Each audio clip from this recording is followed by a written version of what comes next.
Welcome to the Media Factory Remote. We're doing a series of programs, workshops, and events that are all happening here, there, while we're socially distancing. And you can see all the stuff we're doing at mediafactory.org. And you can see the Media Factory Remote. So thanks for being here. I'm Jen Ferrara. I'm the Community Engagement Manager at the Media Factory. And my co-host today is Athena Cafanteras. Hello, everyone. Thank you for being here. We're pretty excited. This is our first artist talk, and we're speaking with Andrea Grayson and Matt Heywood.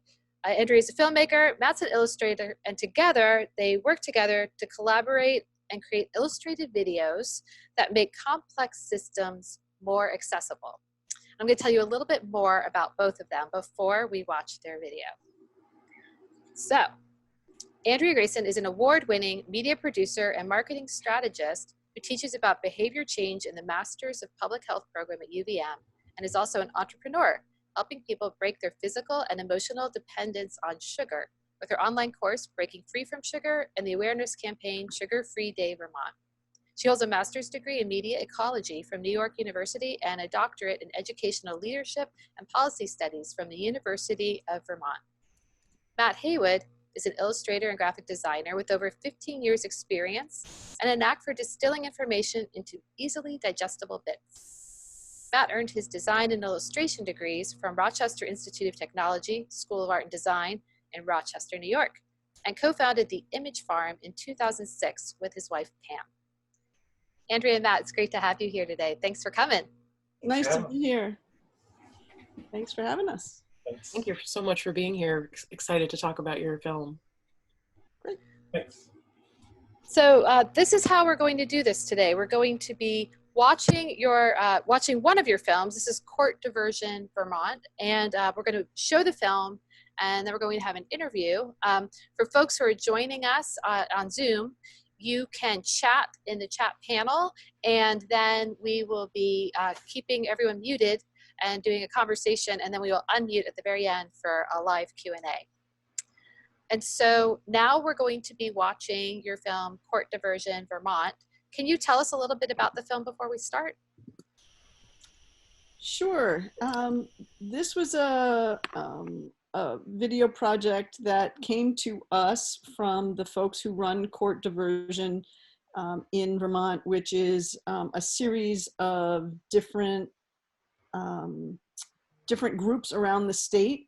It's sort of like a court diversion council. And so it was very collaborative in the creation of the process. And they found us because they were looking for a way to help their stakeholders, police officers, parents, educators, to understand what court diversion was. And they thought this might be a good way to do that.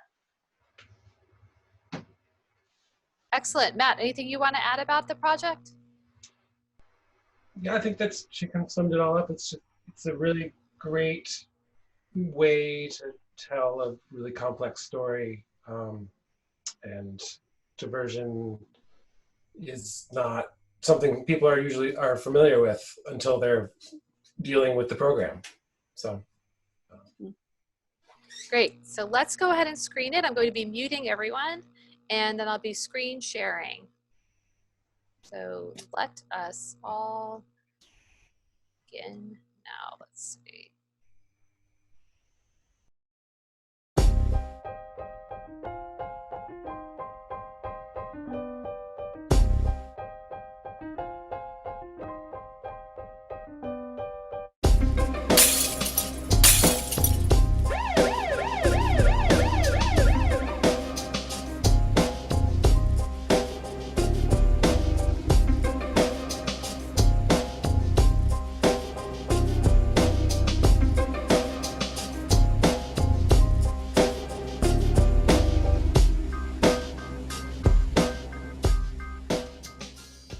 What is court diversion? Court diversion is a voluntary program that helps young people and adults take responsibility for their unlawful actions while keeping them out of the formal court system and potentially having a criminal record. The court diversion process, which follows a restorative justice approach, deters future unlawful behavior, and encourages active accountability. By active accountability, we mean that participants help decide how they will repair the harm they've done. Through this process, people can really learn from the experience, reflect on the underlying circumstance of their offense, and are less likely to get into trouble again with the law. And court diversion is effective. Over 80% of people who successfully complete the program don't reoffend.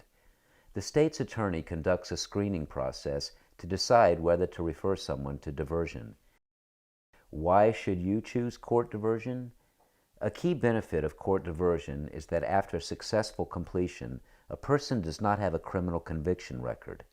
If someone is found guilty of charges in criminal court, their criminal record may limit the ability to get certain jobs, college financial aid, public housing, or to travel outside the U.S.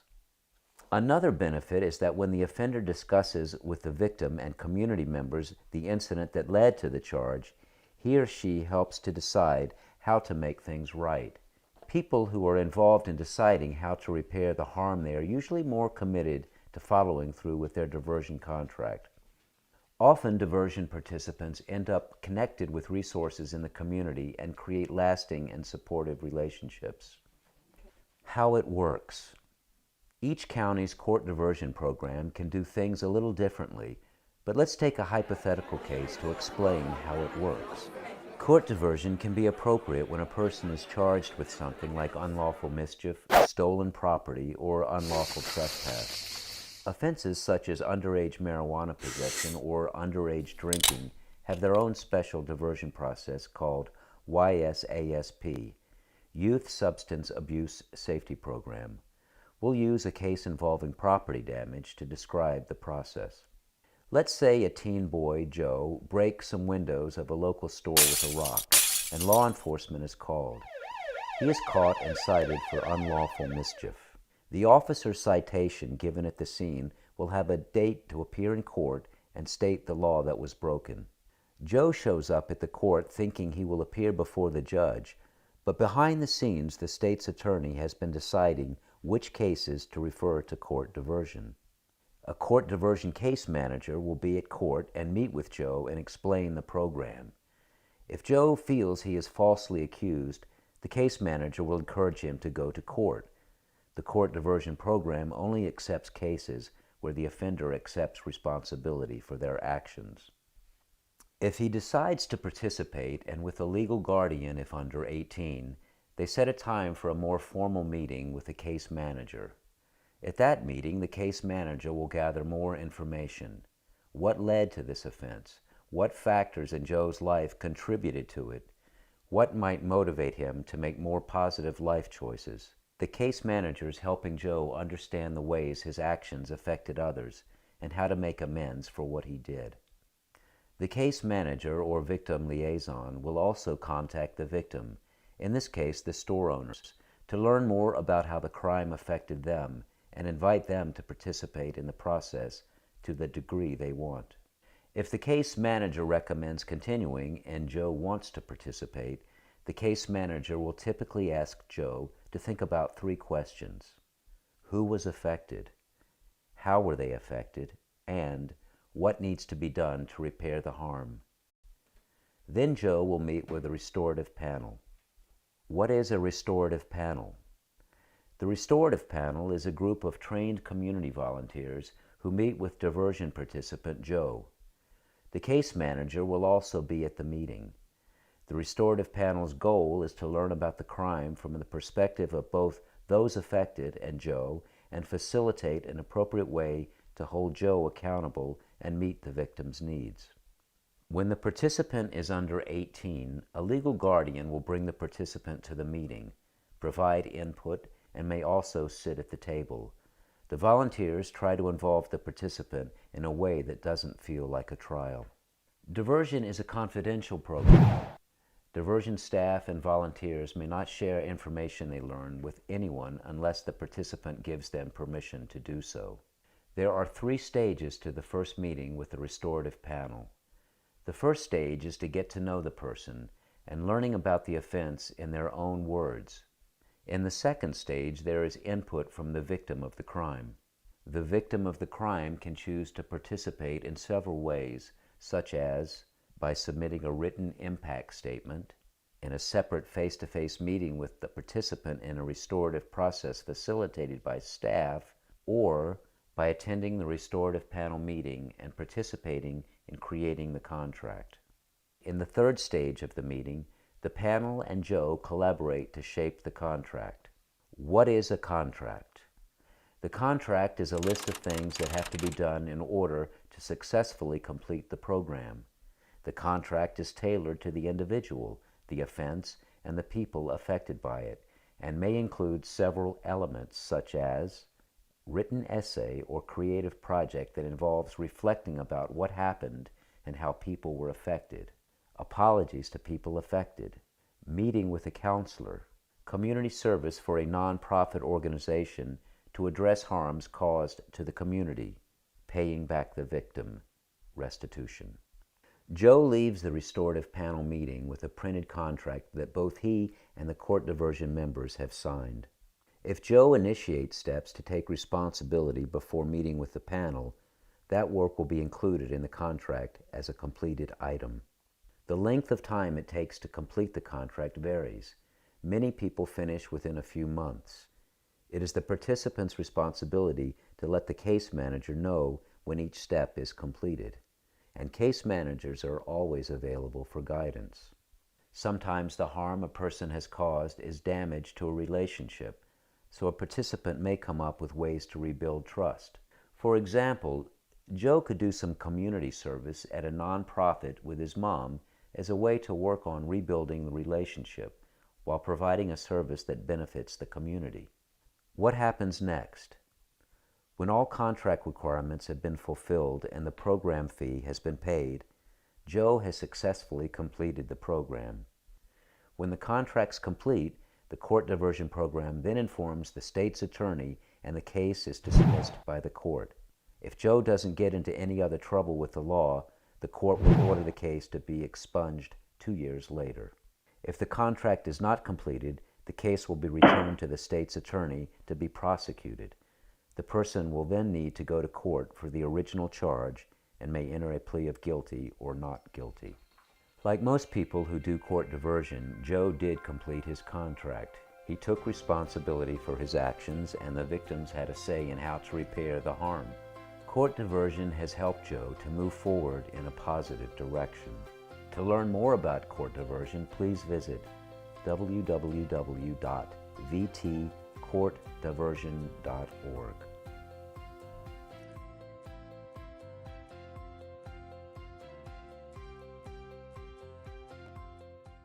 One thing I really appreciated about it is the way that it relates to the step-by-step process that you're illustrating. As each line is drawn, it's another step in the process. I thought it was very visually complimentary. Like this, the way you chose to illustrate it is very supportive of what you're trying to illustrate. Great. Yeah, getting the visual and the voiceover connected and repeating each other as many times, and especially at key moments or key points, is one of the things that we do as part of the process really early. That storyboarding, once the script is written, I mean, the script is written sort of with visuals in mind as much as possible. Mm-hmm. There's a couple of spots that are particularly dry, and this one is like it just happens sometimes. But if the visual and the words all line up, then it's like deeper set into your learning, your comprehension of it. That's a good lesson from Sesame Street. When the pictures and the words match up, kids understand what you're saying more. So grown-ups too. Right. It's very effective. Yeah, we tried to do that as much as possible, and so much of the tech is how fast to speed it up based on how much script there is or how much voiceover there is. And so sometimes it was trial and error. Well, this time I need 3,000% speed to get that thing done in time. And other times it's just 100 times faster. So That's really trying to make it match as much as possible so that people can stay following along was a key part of the post-production, unlike creative narrative films where you try on purpose to mix the audio and the video to enhance the meaning of what you're saying. It's the absolute opposite with this approach. Okay, so Matt and I, by the time we did this, we'd done 4 or 5 or 6 different illustrated videos using different techniques along the way. And this client came to us because, Vermont Court Diversion came to us because they got a grant to really help with outreach, because they had done some research, I believe, that said that people didn't understand what court diversion was and if it would be beneficial for them. So they got a grant, and they knew Matt's illustration work, or had seen a video that we had done together. And really the only thing that they knew they wanted to do was they wanted to do an illustrated video explaining court diversion. And so the scripting process for me was, I did a lot of research around the process. I interviewed a bunch of stakeholders, including police officers and board members and the people who are running the organization, and realized we needed to tell a story, because to just make it abstract and wouldn't draw people in, and it also wouldn't be, we couldn't do it visually if there wasn't a story. So we created this character Joe to illustrate the process through each of the steps, and also philosophy. There's a lot of philosophy in there, the restorative justice model with the circles. And so it was a very long iterative process writing the script. I would draft it, and then it went back to the stakeholders, and they would present comments, and then I would say, can we take this out? And they would say no. So that's why it ended up being a long, because they felt it was important to tell all the nuance about it. There's a little more legalese in this one than most. Yeah. And there is a lot of nuance there, explaining different aspects of the process. So once we came up with a script that everybody was happy with, then it goes to Matt and I to a brainstorming session. And we typically sit in a cafe or one of our offices and walk through every line of the script and say, well, what could that look like? What would be a good image for here? Could we use, how about we use the court building, or what about a graphic, or how about a roadblock sign? Or we just brainstorm all the different visuals we think that would help capture the script visually. And then we pull our hair out. There's also, aside from the visuals themselves, there's a lot of discussion and what ifs and how abouts about the flow of the visual. Like if we show the court building here, I could reuse that drawing at the end to then show that other thing about the court building. And, so that we kind of try to, and that's visual continuity. It saves some work, but it also is continuity throughout. So we're trying to, this one we did a little more segmented, I think. Other ones in the past we've done a little more like cyclical sort of flow. This one's a little more linear, I think. But reusing images is a really important tool of storytelling, just like you reuse scenes or characters, because people become familiar with it, and it's not all new information. It's in a linear format, it's a lot of new information all at once. So I think seeing repetitive images helps people digest it a little bit better.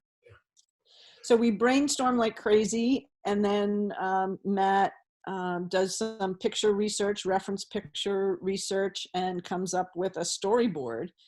And in this case, I think, were they life-size images? You did, these actually became the images, or sometimes they're sketches and sometimes they're the images we'll use? Yeah, it's a sometimes combination. Some scenes I'll rough out really scratchily with pencil, and then start to decide, do I need a reference for that? Can I find a reference? Should I make it? That's for something with figures, just because I'm not a professional cartoonist that can nail the same character every single time. So this one, let's see, I'm trying to think. The sketches have to be, I guess, when the first round of storyboard is actually probably goes back between me and Andy, and it's pretty scratchy and rough. And then we decide if it's right and if it feels like it's going to work and time well and all that. And then because it has to be at a point where a client can understand it. And depends on the client. Some are better at taking a leap from a really rough sketch to a finished piece, especially if they've seen a sample. But some others, so then it's a sort of iterative process of just tightening up all the drawings. And then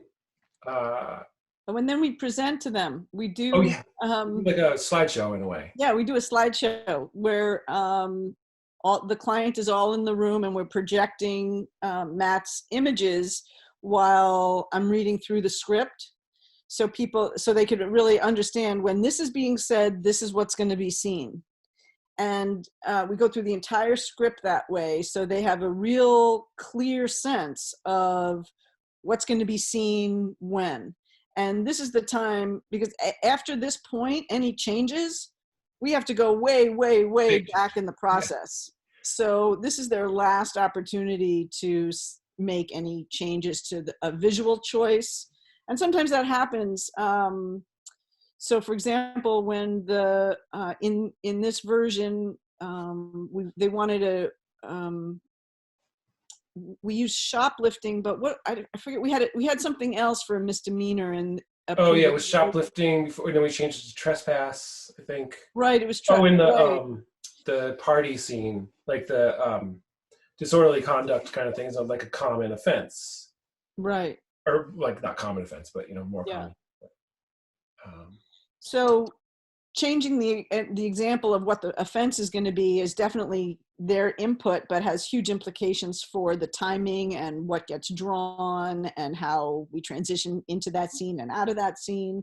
So we just figured out that this way of doing a slideshow while reading the script was the best way for them to really get a real clear understanding of what it was going to look like. Yeah. So they see those key scenes that sort of build over time. They'll see stills of that, and it'll stay up as we explain it. And we try to run through the whole thing, but there's always questions. But then we have to stop everybody's questions, run through the whole thing, and then go back and we do it sort of in segments.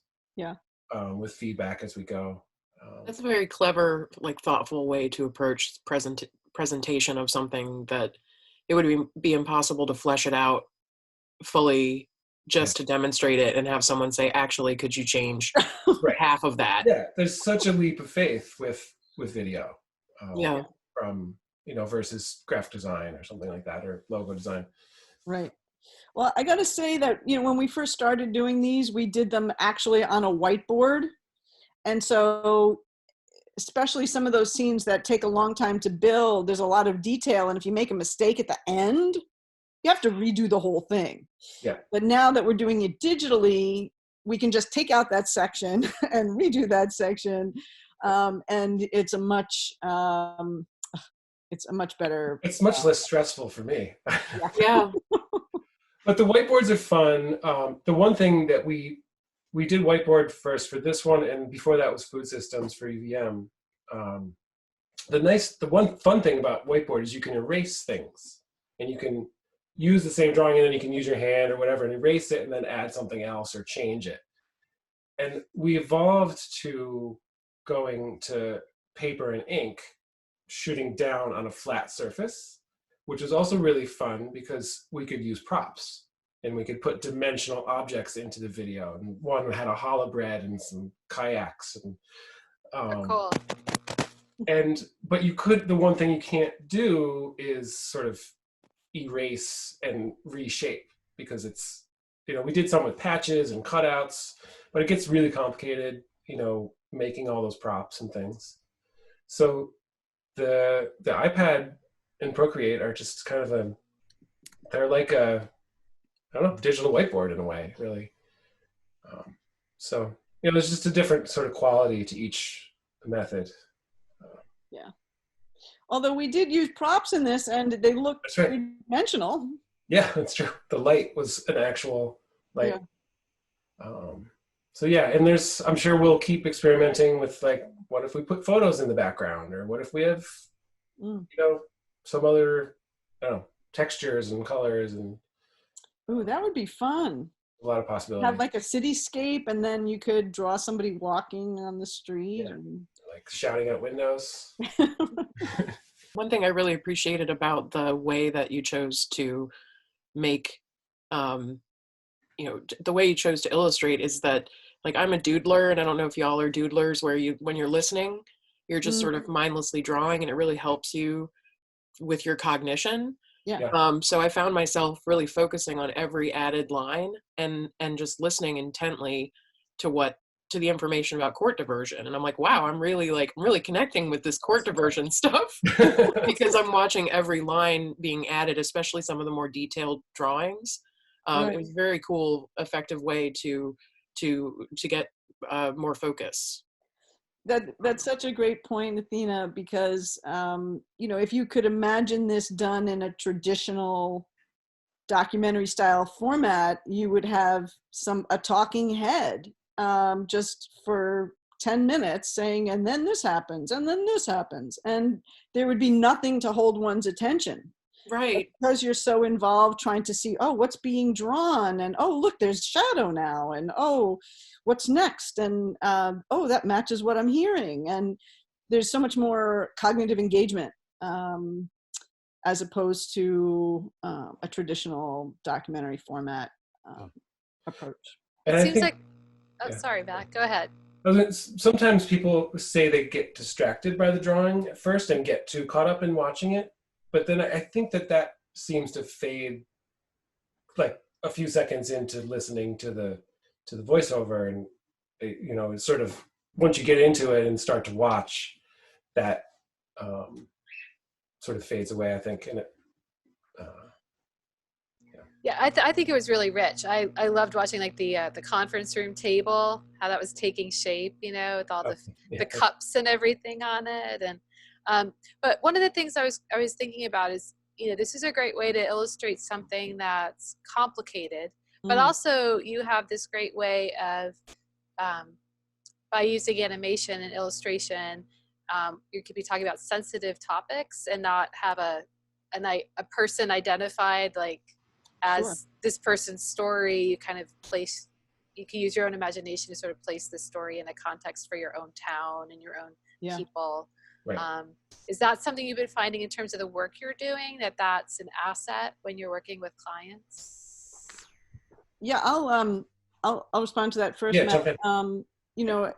It's part of comic theory. Like, the most simple comic, 2 eyes and a mouth, is the most universal symbol of human being or animal, right? Everybody can relate to it. And so by having less detail, more people can project themselves onto the image. So we had Joe, so it would be easier for a guy to relate to that than a woman, but it's simply enough drawn. It basically says young person. So the least amount of detail there is, the more there is potential engagement. So when we do work for WIC, the Women, Infants, and Children program, which reaches who reaches all Vermonters who are in need of assistance, but with a heavy emphasis on the immigrant population, we draw things in such a way as to be as racially ambiguous as they can be, as age ambiguous as they can be, so that there's more room for people to engage with, oh, that's me that I'm looking at, or I can relate to that person. So Matt uses styles that are that really help us in that way. So how many projects have you done together? Oh boy. Maybe not quite a few. I mean, I don't know if you have to exact Quite a number. few. I think videos 10, 8, going on 10 maybe. 8 or 10, maybe. Yeah. But we've been working together on various campaigns and projects and harebrained night schemes for I don't know, 12 years. 12 years. Yeah. Yeah. Yeah. And they're most often for nonprofits or educational institutions, Government. government. Yeah. Yeah, Matt does, he visually records meetings also. So we used his process of recording doing graphic recording and my meeting facilitation skills to do community engagement for feedback for government projects. So we've applied his skills and my skills in different combinations of things over the years. I just did some graphic recording for visioning of the I-89 corridor for 2050. It's like very strange topic, talking about the interstate, but visuals help everything, no matter how dry the conversation is, visual helps people. Yeah. So. But I really lean on Andy so much though with the script writing because, I'm just the illustrator, like I can think about the strategy and how this all might connect and all that, but I'm not a writer. And so, that author needs to bring the story to the illustrator. And then the illustrator says, oh, this is one we should pull out and this we can highlight and this we can tone down. And so it's really the content, and this is true for all of our work, whether it's graphic design or website or branding or videos, like the content's really the main,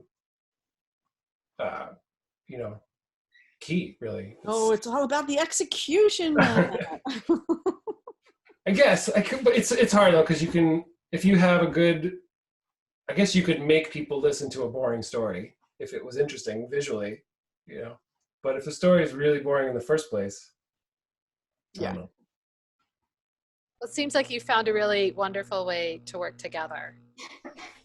Are you currently working on any projects? Are you figuring out any ways to work remotely at this time? Well, we're both based out of our homes and sort of remote, so this isn't a whole lot unusual. It's not that unusual. Having my daughter in the studio is different, but I don't think we have anything currently. Department of Health WIC program has been the main thing recently, and we just helped them with grocery shopping campaign and educational materials. You want to talk about complicated, try shopping with WIC. But it's easy. Shopping's easy. So yeah, but we're always, looking for the next fun thing. Yeah. How has working with a community media center changed your process, if at all? Like working as a community producer there, have you found that it's changed your process? Awesome question. You know what? I recently shifted from Final Cut Pro. I was late to jump to Premiere, and I felt really, because of the facility and the help that's available at the Media Factory, I felt really, I guess, emboldened to try new things. And when Matt would say, can we do this? I say, I don't know, but let's try. So having the resource available there, and the great staff, and always a willingness to troubleshoot is such a huge support for someone who's trying to push their own skills, but also push the boundaries of this medium to do social good. Because our clients are nonprofit clients, that doesn't mean that they should have funky, not good production values. In fact, even more, because they have to cut through all the noise of the very high production values that are out there. So it's a huge boon to us personally and professionally to have the Media Factory as a resource, for sure. That's great. That's great. I very much enjoyed working with you the brief times we worked together when I was a production tech. And I was always very impressed by just how many facets there were to your production and how broadly you used the services that we offer. Like you were in the whisper room, you're at the edit suite, you're all over, you know, you're using microphones, you're using software. So it's cool to see that.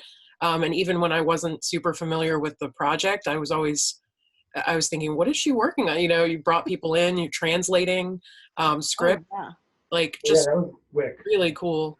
We, this is only recorded in English, but for the WIC program, the Women, Infants, and Children program, there are, I think, 5 dominant languages here, including Spanish, Farsi, I can't even remember what they all were, and some we were able to farm out to a professional translation company, but they wanted, WIC wanted to use local talent because they felt like it was a way of engaging the community more. And so we had these scripts translated into all those different languages, and I brought in the talent, the people recording the voiceover into the VCAM studio and used their sound booth and recorded it, and then tried to match the in a language I couldn't understand. It was basically ended up being a rhythm. If they said blah, blah, blah, blah, blah, I would say, all right, that must be the end of that sentence. And then blah, blah, blah, then try to match the picture to all the different languages. That was quite a feat. Yeah, it was, I mean, it was definitely impressive to see you as a director handling those different things and just being able to just continually advance the plot, you know, like you're moving your stuff forward. I think we all know people and in our own lives have projects that falter or sort of fall by the wayside, but you know, the progress I saw was impressive. So well, thanks for your support and your colleagues too. It's probably couldn't happen without it, for sure. Yeah, it's hard to take the time to learn a different tool and switch from an app you're used to using and try something else, especially when there's a budget involved. And yeah, you know, so to have support like that is huge. Yeah. Do you folks have any advice that you'd like to share with people who are interested in this kind of work, doing illustrative videos or working with nonprofits or getting started? Give us all your pro tips. The beginner pro tips, not the highly advanced pro. Well, it depends a little bit if you're coming to it from the project management side or from the tech side. A lot of people in video production are storytellers who want to figure out tech to tell their stories, and then there are people that are just all about the tech and work with other people to make stories, or might have their own stories, but there's a huge emphasis on the tech. And so it sort of depends on where you're coming to it. If you're someone who's a video maker already and fairly tech inclined, I would play with the tools that Matt's outlined, the iPad and the software. He would draw on this. Do you want to quickly explain what that is? Your process for exporting and yeah. So I'm an Apple geek, so everything's iPad and pencil, and we subscribe to Adobe, but I'm sure there's free apps out there that could be just as good. But I'm in this process, I'm working pretty much on the iPad, bringing in sketches and reference photos, and drawing each frame, sketching out each frame of the storyboard, and then that sketch continues to get tightened up and refined until it's approved. And then we figured out a way to use the sketch as, giving away some secrets here, but kind of use the sketch as a template to draw live. So when we were drawing on paper, I would work out the sketch and make this drawing, and then I would transfer it to another piece of paper in super light pencil that the camera couldn't see, and then draw it again. So you had like the speed and the flow of it, right? Right. So I know that I'm going to get, and that's just my own personal preference. Like, I like things to look tighter than I can make them look the first time I draw them, you know. Or if it's the same character, again, like I'm not a cartoonist, so to get Joe to be the same every time is pretty tough. So this templated approach, it's just very planned, and it appears to flow and be natural, but underneath is tons and tons and tons of planning. And then I will practice each scene a couple times and decide what I'm going to draw first. Like, I've learned to not draw eyes, nose, and mouth first of a figure, because then there's a face floating in the screen and it just feels weird. Whereas if you draw the outside first and then fill in the details. So, like, and sometimes I'll send something in and they'll say, can you draw this one first instead? It'll work better. And so we work out those sort of mini sequences. And then when I'm happy with it, I'll do it one last time and record it. And I've just been using the native recording app, or the iOS recording. But I think Procreate now is improved their recording. And then I'll send those MOV files to Andy, and I trim them and clip them and try to make them as tidy as I can, so she doesn't have a lot to sift through. And then I'll label them, you know, by scene and number them, and then that's where the post-production magic happens, which I know nothing about, really. Yeah. So, yeah, it's a pretty minimal process in a way.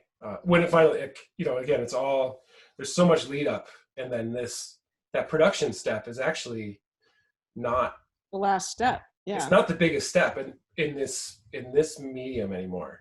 That production step used to be 2 days in the studio, shooting and reshooting and checking footage and making sure we got everything, and these crazy spreadsheets of shot lists. And you know, now it's like, if I miss something, I can just do it from my couch and send it over to Andy, and like, oh, sorry, I missed it. Here you go. Yeah, there's no more reshooting. That was a bear. Yeah. And then the you idea never of match the light the second time, even if in the exact same room. Yeah. We could It's never never the same. make it match. And we don't do them enough. If we were doing these day in, day out, Yeah. and this was the only thing we did, then we'd have a rig dialed in, and we could say, yep, we're doing this one on paper, we're doing this one on Lego, whatever. But we don't. We do a lot of different things. So it's setting it up each time is tough. And Spectrum in Burlington, the youth services organization, they actually recently reached out and they want to add some programs, and we're going to propose this method to them, because we just don't think they want to add a lot for one, but we also just don't think it's going to it's going to feel crammed and sort of chopped up. Like, they want to add something to a previous video you've already made. Yeah, That was a different thing. We Right. did a video with them. That was one that we did shooting down onto a surface of paper. And so to try and recreate that rig, I don't even think I have the same camera anymore. So it wouldn't match to try and edit in stuff. So we're hoping they're going to be interested in redoing it digitally, which gives them in the future a lot more flexibility to add things too. Oh, totally. Well, we're getting close to the end of our time, so I think we should open things up to our attendees and see if anyone has questions. Great. It was really great to hear process. That was really amazing. I guess I was wondering who not who your client was, but who was going to be watching these films? Like, where was it being applied? Great question. Because as with any marketing or video endeavor, you want to know who the audience is very specifically. And the challenge actually in writing this, it needed to be generic. We weren't just talking to at-risk youth. We weren't just talking to police officers or just to parents who, if we were writing promotional materials, we might write them in a totally different tone to a police officer and a kid, because they're looking for different language, they're hearing different things, they have different reference points for the meaning of this material. So it needed to cover a wide base. And so the stakeholders that were identified were police officers, because they, in the writing of the ticket, need to know whether this is a good person for court diversion or not. And if they don't understand the program, then they can't use it. Or even know if it's available. They might, Right, some they may don't not even know it's there. that it's available. So they were a key stakeholder. The youth offenders are also a key audience when they get when the program reaches out to them and says you have the opportunity to take advantage of court diversion if you'd like to. The first thing they want to know is, what is it? And so they needed something in simple language for primarily youth offenders, but adults can use court diversion as well.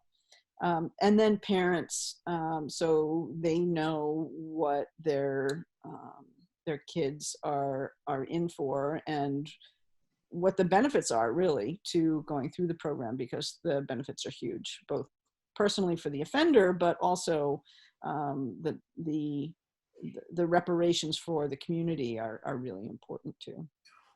And they're lesser audiences, but even the victims are another one. Yeah. So they understand what their role is if they want it. And then it could even be used to show lawmakers or potential partners that, diversion wants their support and their partnership.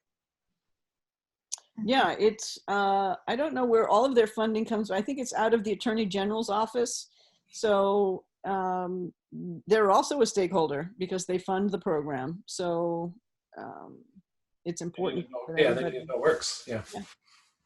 How do you work out issues of copyright on things like this? Do you give over the entire, just the product, and they can use it whatever they want? Do you need to make sure that they have certain rules about how it can be applied? They can't chop it up or have somebody else do something to it. I mean, I think about these things being an artist myself, and what happens to the things that you produce.